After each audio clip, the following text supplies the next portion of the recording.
आपणा सर्वांना माहित आहे, देशाचे पंतप्रधान आदरणीय नरेंद्र मोदीजी आणि आमचे सर्वांचे नेते आदरणीय देवेंद्रजी, बावनकुळेजी आणि संपूर्ण देशभरातील असणारे आणि महाराष्ट्रातील असणाऱ्या महायुतीच्या सर्व नेत्यांच्या नेतृत्वामध्ये महायुतीला मिळालेलं घवघवीत यश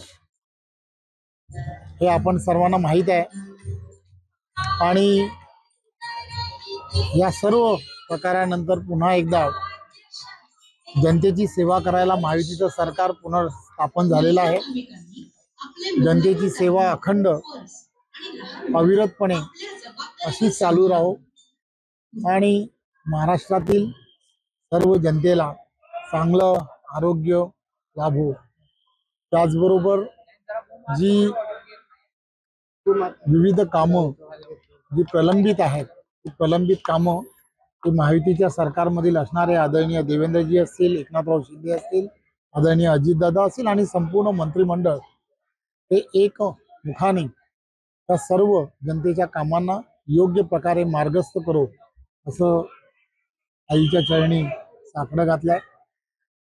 जवळजवळ मला माहित आहे की आम्ही निवडणुकीच्या अगोदर सुद्धा या ठिकाणी येऊन हेच गाराणं देवीला घातलं होतं आणि देवीने हे जनतेचं असणारं मागणं आहे ते पूर्ण केलं असं मला वाटतं।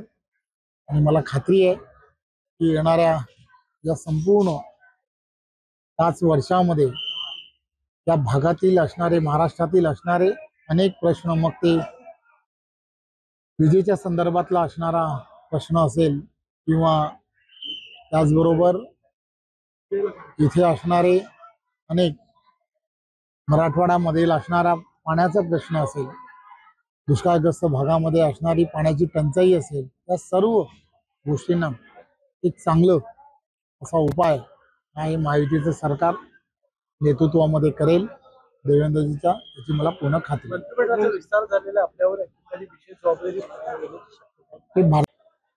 जी जबाबदारी पार्टी आमच्यावरती सोपवत असते, आम्ही सर्व भारतीय जनता पार्टीचे कार्यकर्ते ती जबाबदारी अतिशय प्रामाणिकपणे पार पाडण्याचा प्रयत्न करतो।